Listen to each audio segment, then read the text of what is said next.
Pricing the surface, chill, waiting for rain to color. But she should have noticed it was only August. The call she felt wasn't from the weather, was from his poison.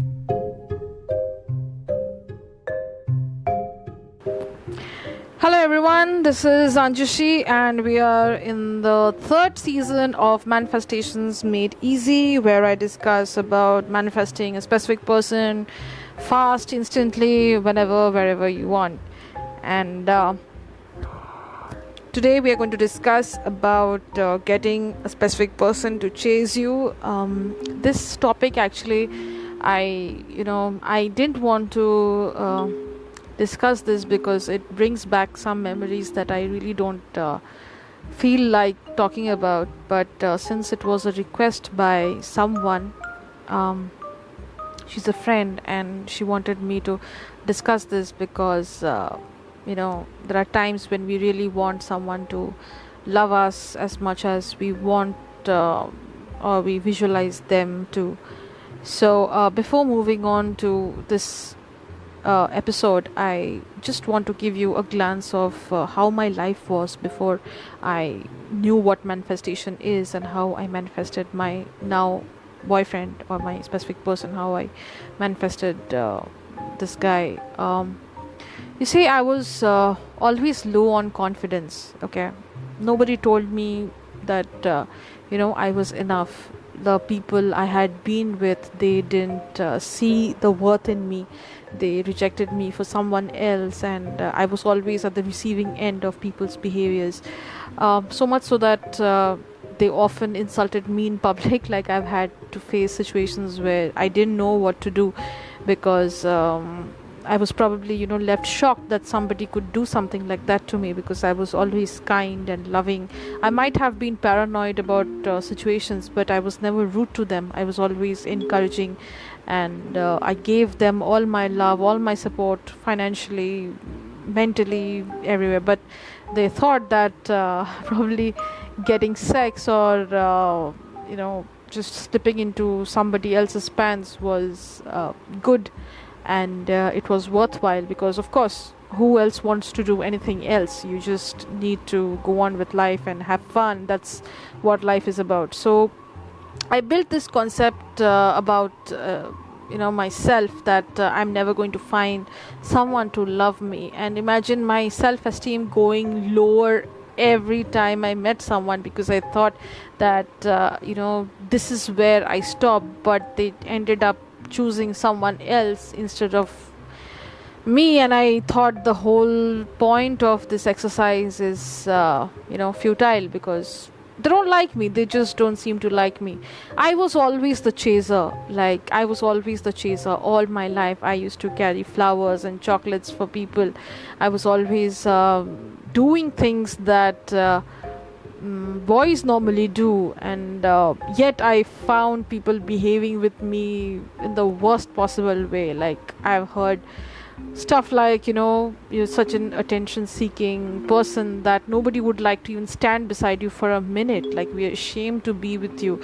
They've said these things as well. They've often said things like, we keep on rejecting her and she comes back shamelessly.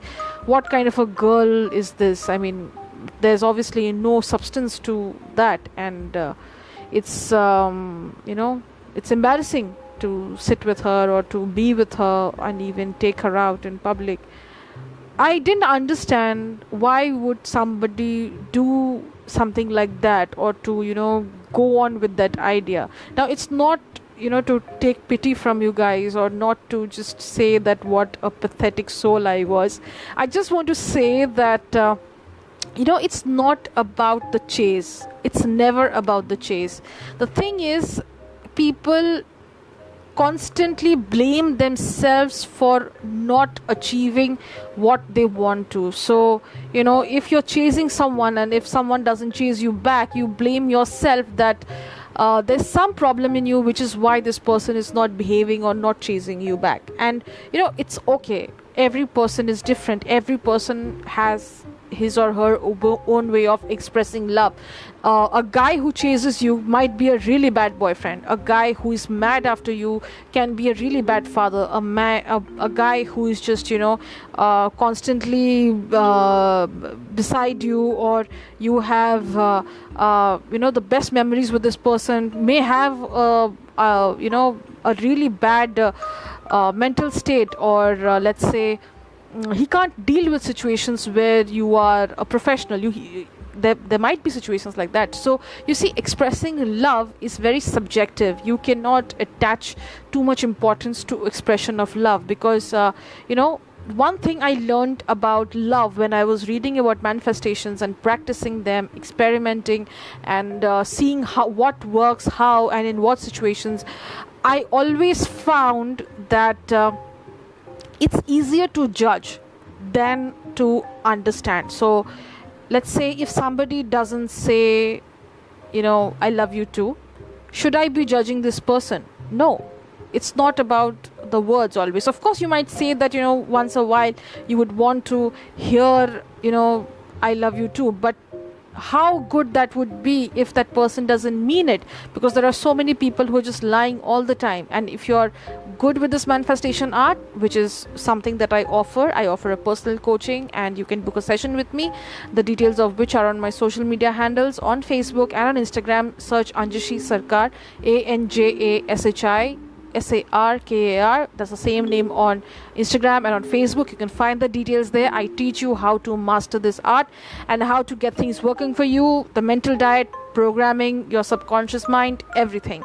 So yes, so let's continue with that. So you see, when you are in that whole state of mind where you want somebody to express to you about how they feel, you are so much in that desperate state of mind that you want a confession straight away. You just want that person to confess to you, and once you have gotten it out of this person, you are just fine, because it sort of satisfies your ego and the fire just diminishes. Well, you must always understand that whatever the situation is, even if somebody doesn't say I love you too, you should always trust the process of this universe. You should always trust that because you have shown love and you have been able to accept that love and you can express love, that's a blessing of its own.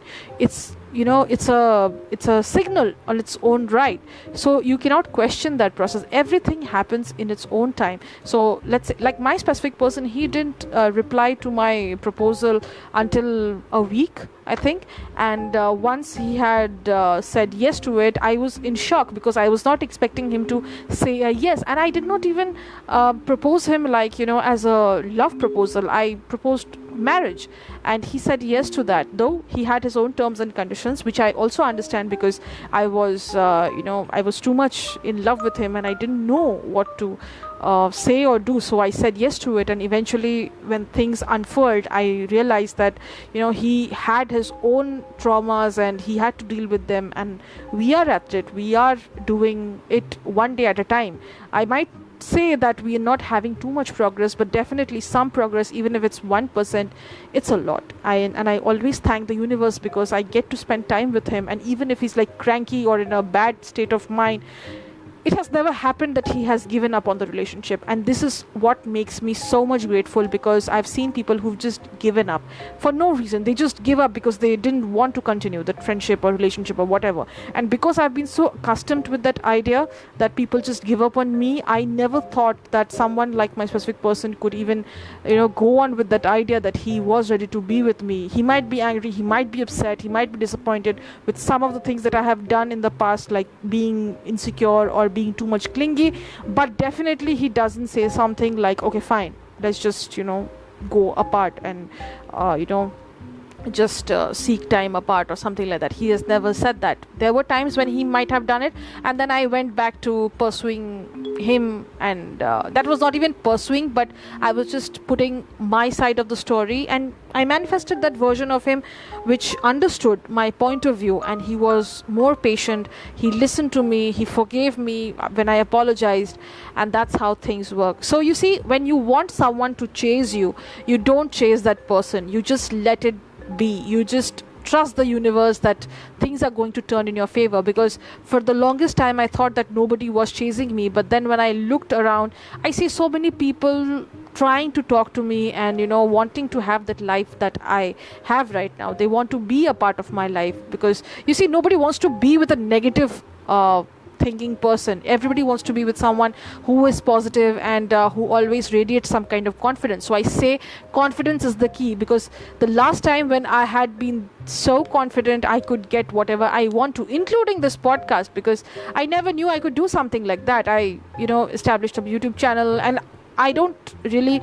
know whether it's going to be a success or not, but I could take a step towards that. That's a big achievement for me, because I was not this confident. I didn't know I could coach people. I could tell people how they could change their lives. I had no idea about this some 4 or 5 months back, and I just gave it my all, and I just went with the process. I didn't question it. I didn't ask the universe that why some things are happening the way they are happening. I didn't question. I just went with the flow. I did my own research. I searched for books and stuff and videos online, and then I carried forward that idea to other people who might have needed that.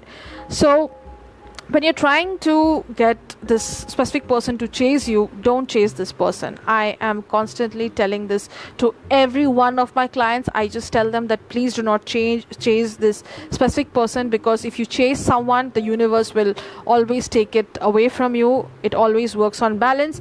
The universe says that if you're chasing someone too much, I'm not going to give that to you, because you are not being grateful for what you have and you are acting from a place of lack. So lack always attracts lack, and if you are ready to accept that abundance and that blessing, whatever is there, you're grateful to the universe, then everything is going to be fine.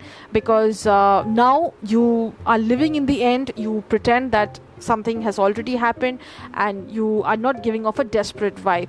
So you see, when you're manifesting your specific person and you want them to chase you, you don't be like texting them throughout the day or calling them constantly or bombarding them with texts, because I have done this thing and I've suffered so much. Now that I know about manifestation, I know why this thing works in your works against your favor. When you're trying too hard to chase somebody and get those those phone calls ringing incessantly, because I did that with my specific person once and he got really irritated. He stopped taking my calls, but once I lowered down that frantic behavior, I just gave him a call, and then I became busy in my own stuff. I was doing my own thing. Then he called me back. Now imagine if I'm calling him 10 times and he doesn't reply back, but I just called him once and he just called back. So obviously that's a win-win situation for me. So I've never chased that love life or anything.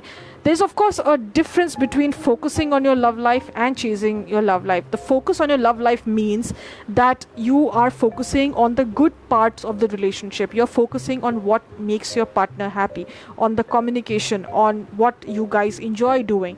Chasing a love life means that you're constantly chasing this person and you are just you are 24 hours, you're just texting them and you're talking to them and you just don't give them any space. You are probably talking too much, and that's a chase that that will never end. It will never keep you happy and satisfied, and it does no good to anyone. Trust me, I've been there, I've done that all my life, and now when I'm with the person, I now know why chasing is not the good idea. It's not the good idea at all when you're trying to get that specific person into your life. So if you want the specific person to chase you, you got to stop chasing them. You just change the game and the tables will turn whenever and wherever you want. So that's about it. I hope you liked this episode. Do tell me on my social media handles. I'm always available. So yes, bye.